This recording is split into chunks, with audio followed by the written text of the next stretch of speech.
Olá! Hoje eu vou falar sobre a doença que mais mata no mundo. É uma doença silenciosa que deve estar dentro de mim e dentro de você também. Sem querer, nós a cultivamos com os anos. E por ser invisível ao olho nu, não conseguimos enxergar sinais e não temos sintomas, pelo menos no estágio inicial da doença.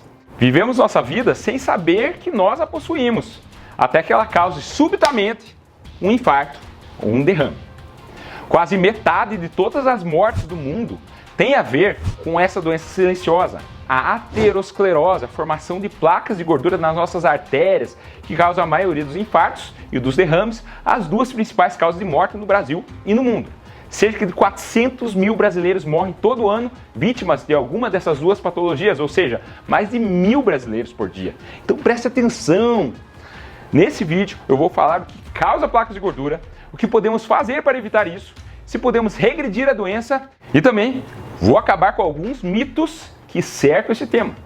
Será que o colesterol da dieta causa placas de gordura? E o colesterol do seu sangue, será que causa?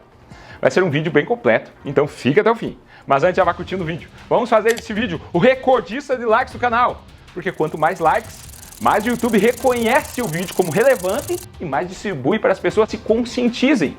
Então, ajuda aí! E se inscreva no canal, se você não for inscrito, ative o sininho para receber as notificações dos nossos próximos vídeos e espalhe esse conhecimento para seus amigos e familiares.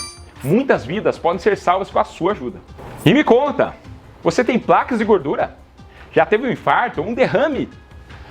Ou alguém próximo de você já teve? De que parte do Brasil ou do mundo você é? Escreva aí embaixo. Vamos lá. Vou fazer uma perguntinha. Você acha que o processo de aterosclerose começa em média a partir de que idade? 70 anos, 60 anos, 40 anos, 30 anos ou 17 anos?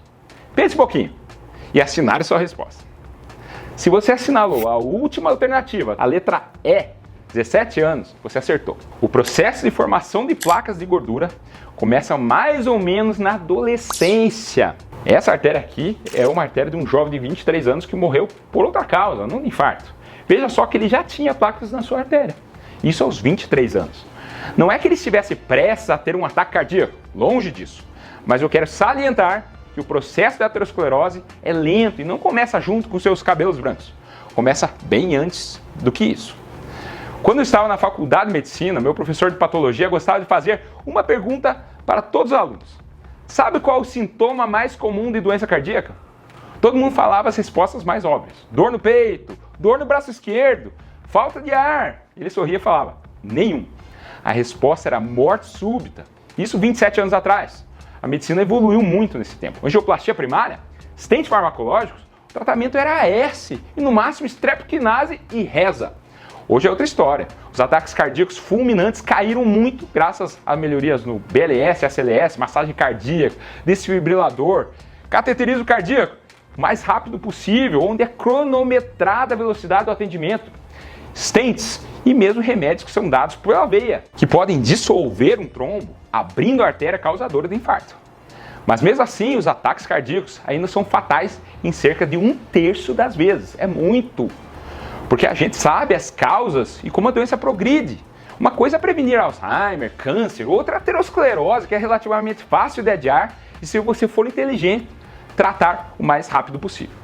Prevenção deve ser a palavra-chave aqui. Mudança de estilo de vida, se for o caso, remédios. E a doença cardiovascular mata muita gente do nada. Hoje a pessoa pode estar conversando, saudável, e amanhã está morta. Na verdade, não estava saudável. Dentro dela existia uma bomba relógio silenciosa prestes a detonar. E não é só homem que morre de infarto ou derrame. As mulheres têm cerca de 10 vezes mais chance de morrer de doença aterosclerótica que de câncer de mama. 1 em cada 3 morre de infarto ou derrame, sendo que 1 em cada 30 morre por câncer de mama. Por isso, preste atenção! Então, o que é aterosclerose? A aterosclerose é uma doença crônica inflamatória das artérias. As artérias são como estradas que levam o sangue do coração para os órgãos. Na aterosclerose, é como se a estrada começasse a acumular sujeira, entulho, que vai dificultar a passagem dos carros. Da mesma forma, quando tem muita sujeira na artéria, isso vai dificultar a passagem do sangue. E a aterosclerose é uma das principais causas de ataques cardíacos, derrames e doença arterial periférica, que é um entupimento das artérias das pernas. E o que o colesterol tem a ver com aterosclerose? Bem, o colesterol é essencial à vida. É necessário para a produção de membranas celulares, hormônios como testosterona, progesterona, estrógeno, cortisol e ácidos biliares que são necessários para digerir os alimentos. Antigamente, achava-se que a doença cardíaca era causada pelo colesterol que ingeríamos da nossa dieta. Então o ovo, que tem muito colesterol, era visto como um vilão. Hoje entendemos que o colesterol da nossa dieta não causa placas de gordura. Então o ovo deixou de ser um problema. Mas uma coisa é o colesterol da dieta e outra coisa é falar que o colesterol do sangue não causa aterosclerose e doença cardiovascular. Isso é mentira. Vou explicar para você tirar aquele nó que deram no cérebro de várias pessoas. Vamos lá. O colesterol pertence à família dos lipídios, isso é, gorduras. Então, como qualquer gordura, ele não dissolve em água. Portanto, não consegue viajar livremente por nossa circulação, pelas nossas estradas. O colesterol deve ser transportado.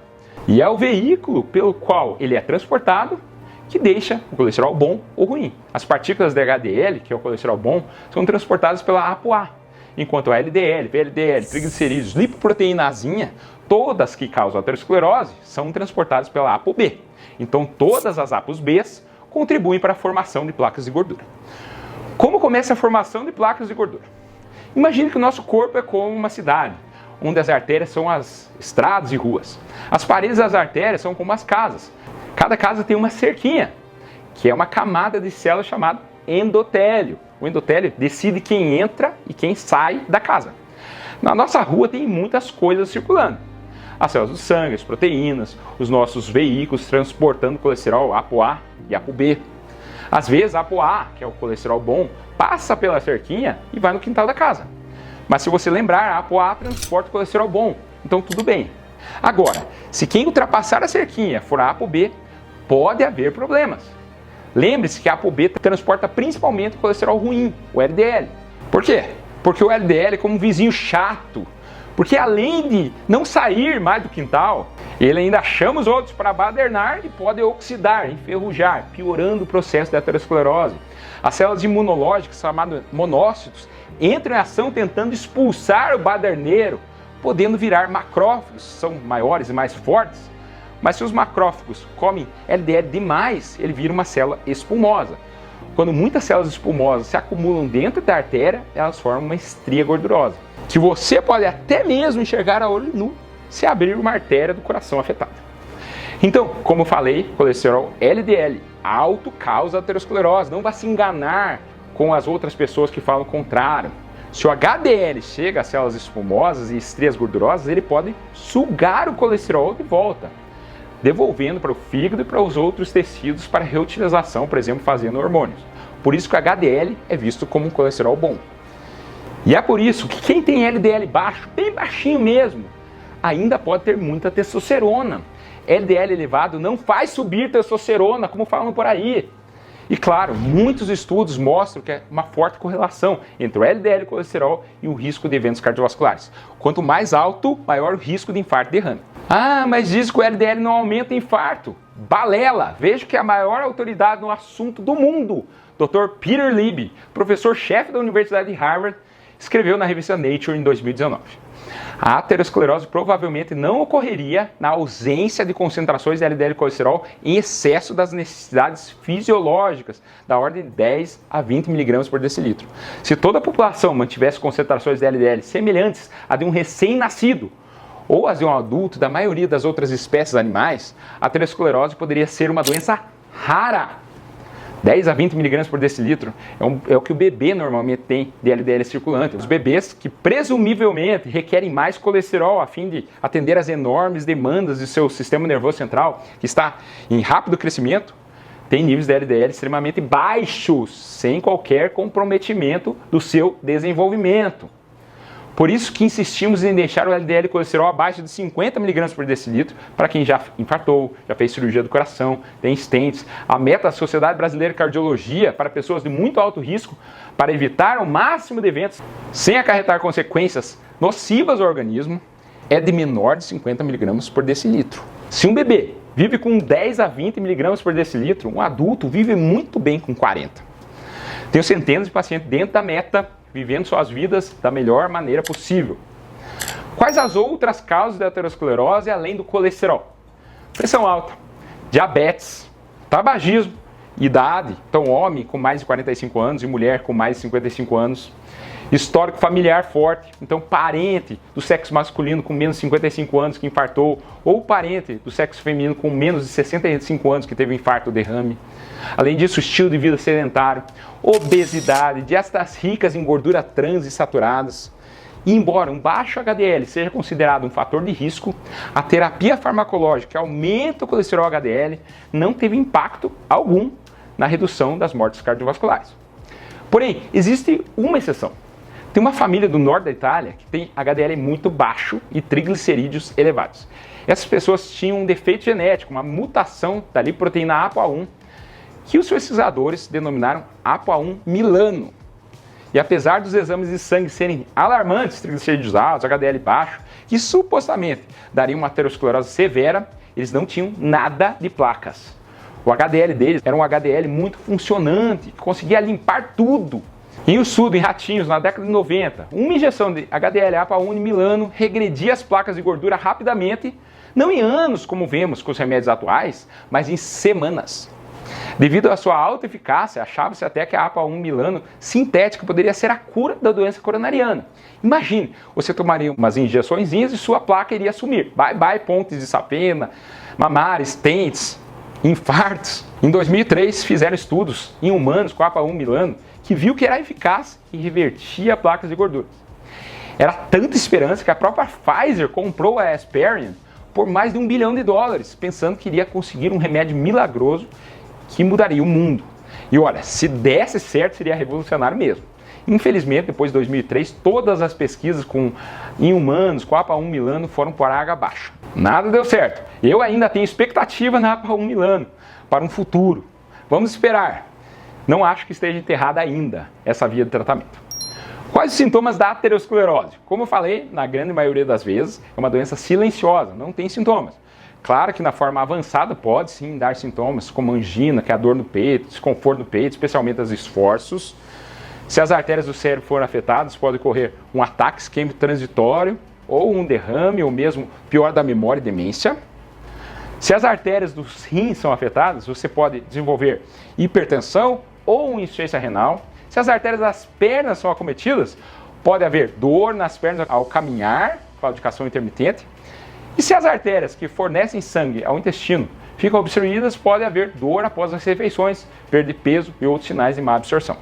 Lembre-se, os sintomas variam muito dependendo de onde do corpo a artéria afetada está localizada. E como fazer o diagnóstico da aterosclerose? Eu conheço pessoas que simplesmente não vão ao médico pelo medo de encontrar alguma coisa. Mas vou falar a verdade, na maioria das vezes, há maior risco na inação, em não agir, em não procurar.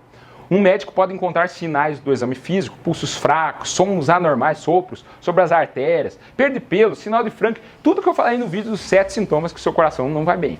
No eletro, pode ver que teve um infarto silencioso, alterações elétricas do coração. No teste de esforço pode dar isquemia, que pode indicar falta de sangue em uma das artérias do coração, também na cintilografia. Doppler das carótidas, a aorta abdominal, que pode mostrar acúmulo de placas. Score de cálcio, que é uma tomografia que identifica cálcio nas coronárias. Ou exames mais específicos, como a angiotomografia, que pode ver o grau de obstrução das suas artérias coronárias, que irrigam o coração, e claro, cateterismo cardíaco. E como você pode se proteger contra a aterosclerose? Se você está familiarizado com o nosso canal, já sabe de cor. A prevenção das placas de gordura envolve mudança de estilo de vida e medicamentos em alguns casos. Tem uma dieta saudável, uma alimentação rica em frutas, vegetais, grãos integrais, fontes de proteínas magras e poucas gorduras saturadas e trans, ajuda a manter os níveis de colesterol sob controle. E sim, dê adeus aos alimentos ultraprocessados e reduza o consumo de açúcar. Faça do exercício um hábito. Atividade física regular pode aumentar seu HDL, colesterol bom, e diminuir a pressão arterial, melhorar o fluxo sanguíneo para todas as artérias e ajudar a manter um peso saudável. Faça exercício que você goste e que possa manter a longo prazo. Se você fuma, pare de fumar. Fumar danifica as artérias, reduz o bom colesterol, aumenta o risco de aterosclerose, derrame, infarto. Parar de fumar pode reduzir significativamente seu risco de desenvolver doenças cardíacas. Limite o consumo de álcool. Embora o consumo moderado de álcool pode ter alguns benefícios para o coração, o excesso pode aumentar a pressão arterial e o risco de doenças cardíacas. E claro, trate os seus fatores de risco. Se tem diabetes, controle bem.